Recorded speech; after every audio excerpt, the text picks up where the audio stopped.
Hi, I would like to show you how to get a free CarFax maintenance history for a car using the VIN number or license plate. So first step is download the free CarFax Car Care app for your phone. Next, get the VIN number or license plate. Third, go to the CarFax Car Care app and hit the Add Car button on the bottom right.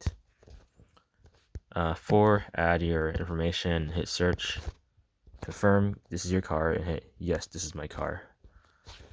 And then hit no, taking me to my dashboard. And at the bottom, tap history, and here is your CarFax service history.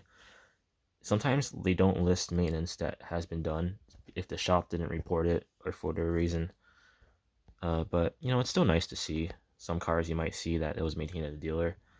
This particular car, it does not have records for a dealer, even though it may have been recorded service at the dealer.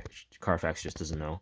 You still have to buy a CarFax report to see if the car has been stolen or has a bad title or odometer rollback. But for checking titles, there's free websites for that.